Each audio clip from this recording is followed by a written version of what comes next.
Hello friends, சக்தி குருவின் Tamil audio நாவல் சேனலுக்கு உங்களை அன்புடன் வரவேற்கும் நான் ஆர்ஜி ஃபாத்திமா. சேனலை சப்ஸ்கிரைப் பண்ணுங்கள், இந்த வீடியோவை லைக் பண்ணுங்கள், மறக்காமல் உங்கள் ஃப்ரெண்ட்ஸுக்கும் ஷேர் பண்ணுங்கள். நதியின் ஜதி ஒன்றே அத்தியாயம் 25 இறுதி அத்தியாயம். கந்தன் திரு உருவ படத்திற்கு மாலையிட்டு நிமிர்ந்தார் சகுந்தலா. அவரின் வீடு விழா கூடம் பூண்டிருந்தது. உறவுகள் வந்த வண்ணம் இருக்க வீட்டாட்கள் அனைவரையும் வரவேற்று உபசரித்து கொண்டிருந்தனர். ஜீவிதா அஜயின் மகனுக்கு அன்று பெயர் சூட்டும் விழா.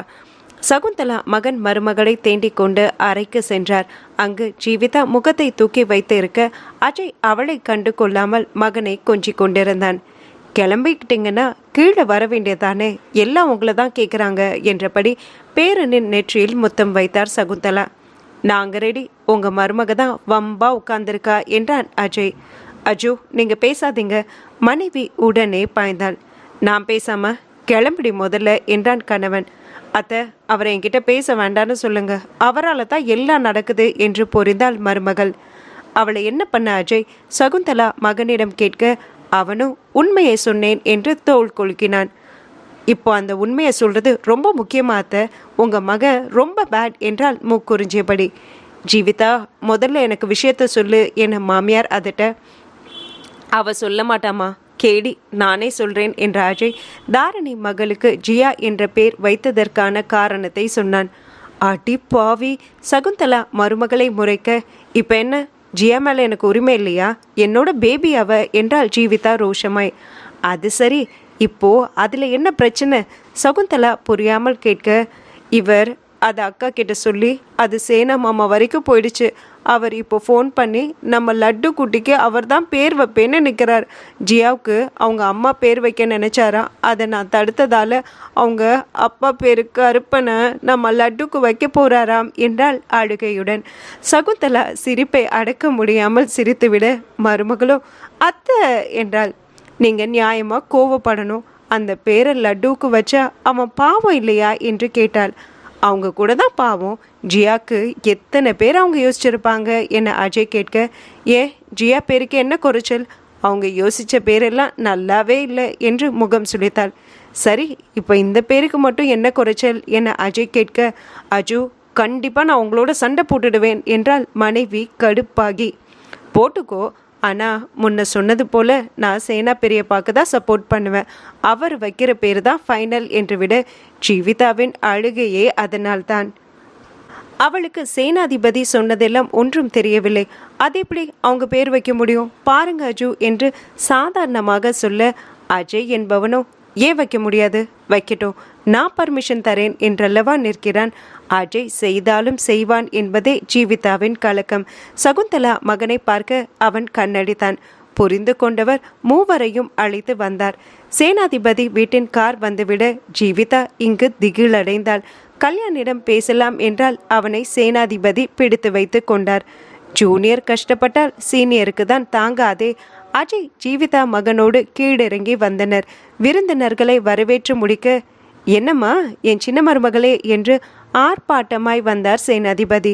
ஜீவிதா அவரை உர்ரென்று பார்த்து நிற்க, ஜீவிதா என்று பலராம் மகளை கண்டிப்புடன் பார்த்தார். வாங்க மாமா என்றால் பெண் அதில்.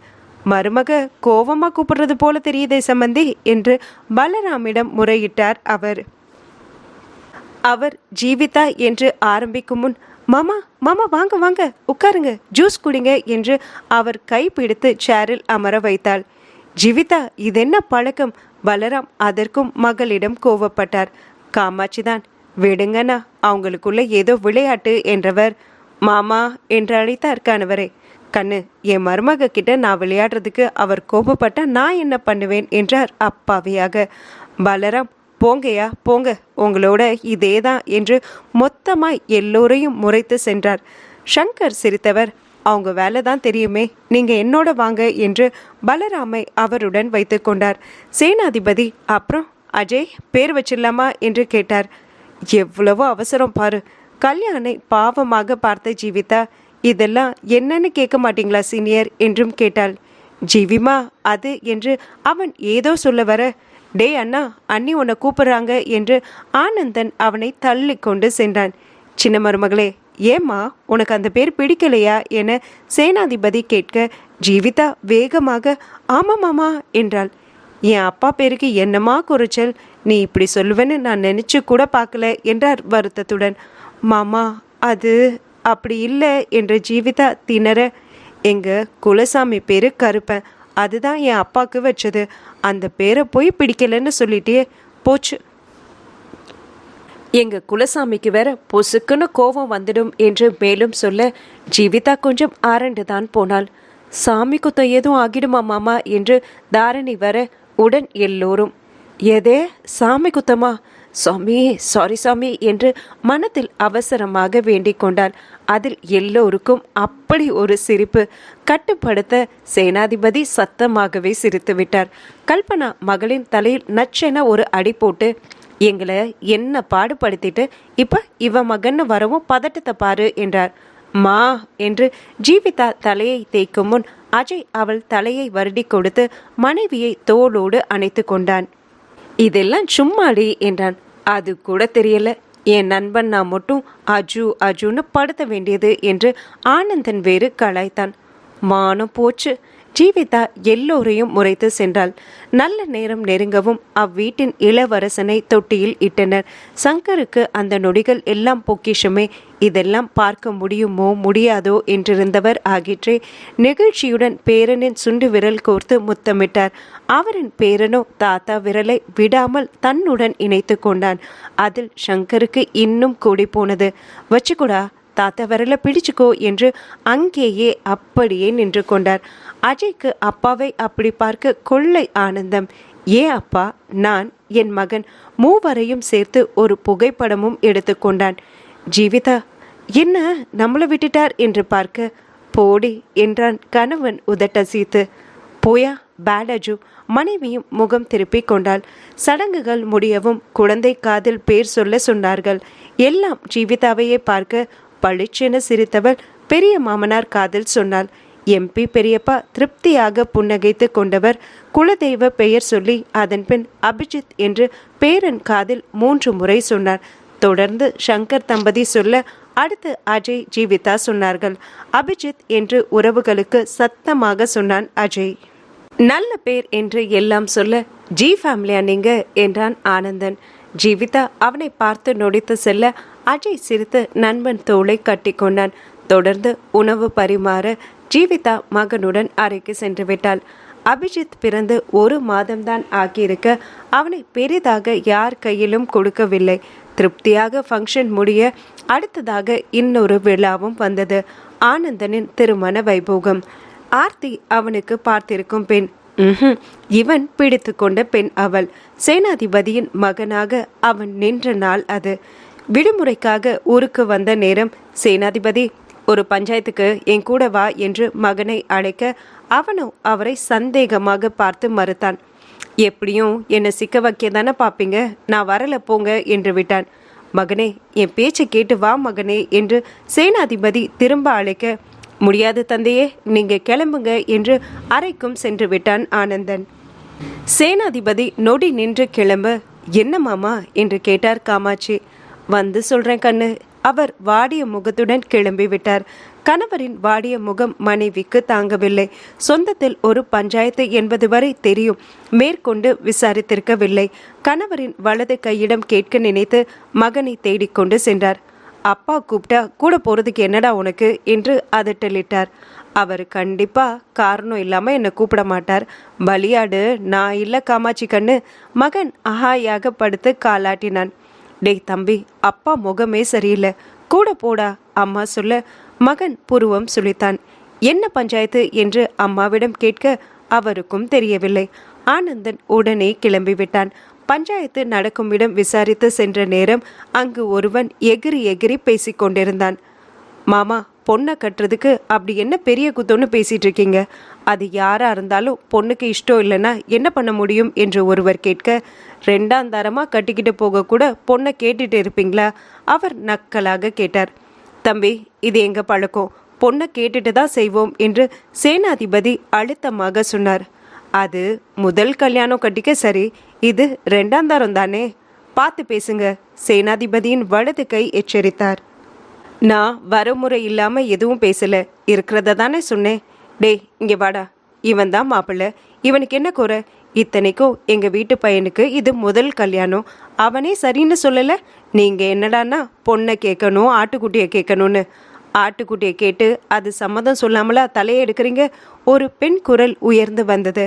ஆனந்தன் அந்த பெண்ணை பார்த்தான். எப்பா என்றான் தன்னாலே. அவ்வளவு அழகு, உடன் ஒரு நிமிர்வும். ஆர்த்தி, நீ பேசாத கண்ணு, பெரியவங்க பேசிக்குவாங்க. அவளின் அம்மா மகளை அடக்கினார். இங்கே ஒரு கண்ணுவா? ஆனந்தன் புன்னகைத்து அப்பாவை பார்க்க அவரோ ஆர்த்தியை மிக பெருமையாக பார்த்திருந்தார். மீசையை முறுக்கும் அவரின் செயலில் மகனின் புருவம் மேலேறியது. எப்பவும் எங்களை பார்த்து மட்டும்தான் இப்படி பண்ணுவார். இந்த பொண்ணு அப்பாக்கு என்ன ஸ்பெஷல்? ஆர்த்தி பேசட்டும், நீ பேசுமா என்றார் சேனாதிபதி. என்னங்க பஞ்சாயத்துன்னு பொம்பளை பிள்ளையெல்லாம் பேச வைக்கிறீங்க? இங்கே இருக்கிற எந்த ஆம்பளைக்கும் பேச வராதோ? எதிர் அணியில் ஒருவன் எகத்தாளமாக பேசினான். என்று ஒட்டுமொத்த கூட்டமும் கர்ஜித்ததோடு சேனாதிபதியின் வலது கை பேசியவனின் வாயையும் உடைத்திருந்தார். மேலே கை வைக்கிற வேலையெல்லாம் வச்சுக்காதீங்க. ஏதோ எங்கள் மாமா கட்டி கொடுத்த பையன் அல்பாயுசில் போயிட்டா, ஆர்த்தி தனியாக ஏன் கஷ்டப்படணும்னு பொண்ணு கேட்டு வந்தா அடாவடி பண்ணுறீங்க என்றார் ஒருவர். நீங்கள் சொல்கிறது சரிதான் மச்சான், ஆனால் நீங்கள் ஏதோ ஆர்த்திக்கு வாழ்க்கை கொடுக்கறது போல பேசுறது தான் எங்களுக்கு செட் ஆகலை என்றார் பெண்ணின் அப்பா. அப்படி இல்லை, ஆனால் அப்படி இருந்தாலும் அதில் தப்பு ஒன்றும் இல்லையே என்றார் எதிரில் இருந்தவர். தப்பு தாங்க என்றாள் ஆர்த்தி. நீ பேசாதம்மா, உனக்கு நல்லது கெட்டது தெரியாது என்றார். நல்லது கெட்டது தெரியாத எனக்கு நீங்கள் மாப்பிள்ளை கொடுக்க வேணாமாமா, ஓட்டிட்டு போங்க உங்கள் பிள்ளைய. ஆனந்தன் சிரித்தே விட்டான். எல்லாம் இவனை திரும்பி பார்க்க சேனாதிபதிக்கு கண்களில் ஒளி. இங்கே வா என்று கையசைத்து மகனை தன் பக்கத்தில் நிறுத்தி கொண்டார். ஆர்த்தி அவனை வித்தியாசமாக பார்த்து திரும்பினாள். என்ன ஓட்டிட்டு போனெல்லாம் சொல்ற? தப்பா ஆர்த்தி? மாப்பிள்ளையாகப்பட்டவன் நெஞ்சை நிமிர்த்தி கொண்டு வந்தான். அவனுக்கு ஆர்த்தியின் அழகின் மேல் எப்போதும் ஒரு விருப்பம். அப்பா மூலமாக பொண்ணும் கேட்டு அவர் மறுத்துவிட்டார்.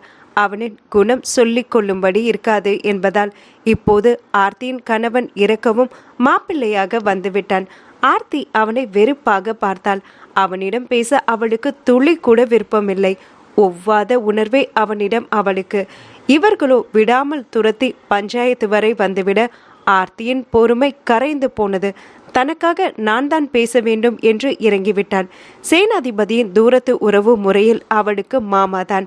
அவரின் முழு ஆதரவும் அவளுக்கு உண்டு என்பதில் பெண்ணுக்கு தைரியம் அதிகமே. எனக்கு விருப்பம் இல்லைன்னு சொல்லியும் நீங்கள் எல்லாம் என்னை கட்டாயப்படுத்துறதும் தப்பு. தயவு செஞ்சு என்னை விட்டுடுங்க என்று விட்டால் முடிவாக. கல்யாணம் வேணாமா? நான் வேணாமா? திடீர் மாப்பிள்ளை கேட்டான். நீ வேணாந்தான் ஆர்த்தியும் சொல்லிவிட்டாள். அப்போ கல்யாணம் பண்ணிப்ப. அப்புறம் எதுக்கு இந்த நல்லவ வேஷம்? தம்பி பார்த்து பேசு.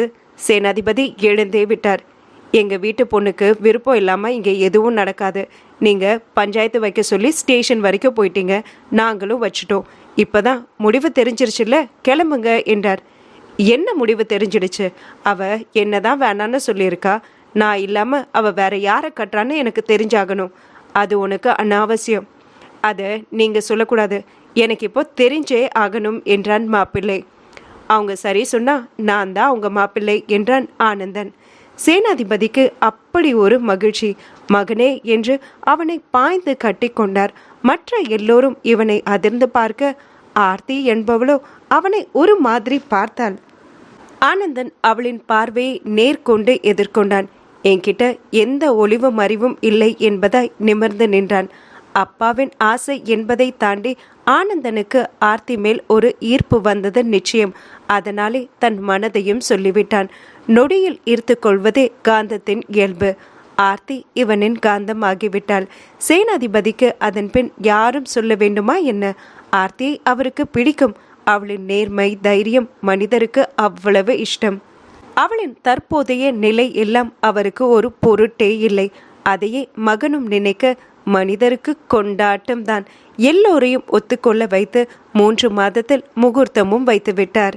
ஆர்த்திக்கு இடைப்பட்ட நாட்களில் ஆனந்தனை பிடித்தும் போக இதோ இருவரும் மலர்ந்த முகத்துடன் மனமேடையில் அமர்ந்திருந்தனர்.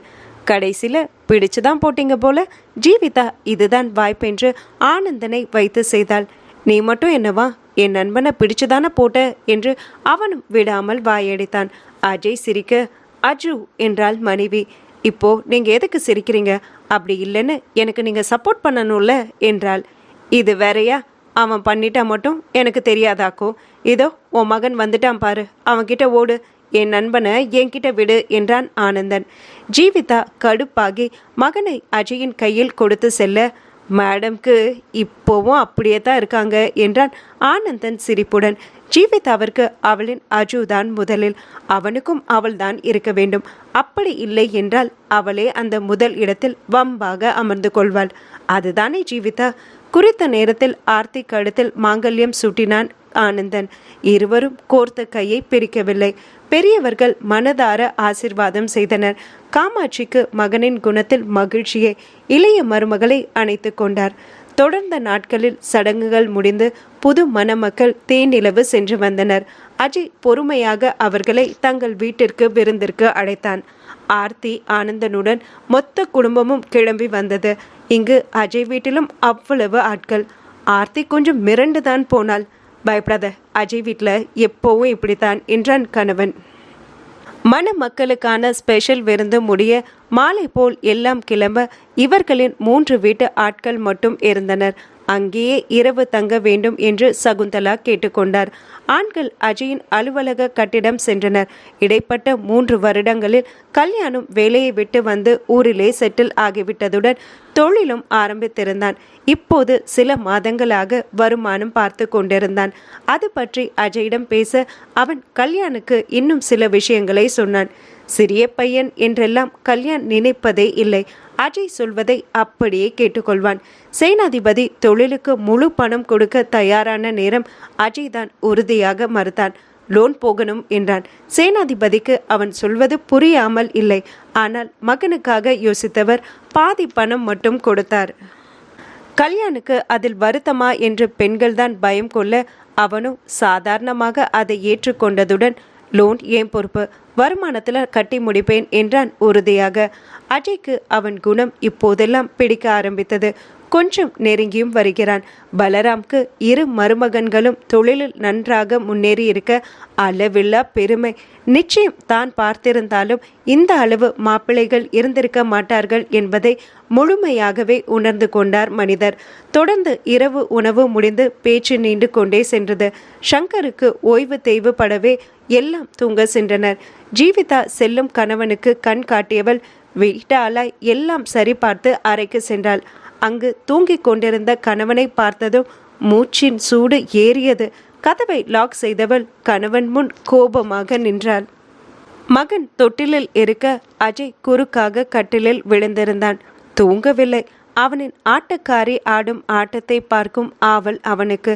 ஜீவிதாவோ கடுப்பில் அவன் பக்கம் இழுத்து கொண்டு அமர்ந்தாள். அஜய் அசைய வேண்டுமே. அஜு என்று அவன் தோள் தட்டினாள். என்னடி என்றான் கண்களை திறக்காமல். நான் உங்களுக்கு கண் காட்டினேன்ல, ஏன் தூங்குனீங்க என்று கேட்டாள். என்ன கண் காட்டின? அஜய் அப்படியே கேட்க, அஜு கண்ணை துறங்க என்று அவன் இமைகளை பிரித்தாள்.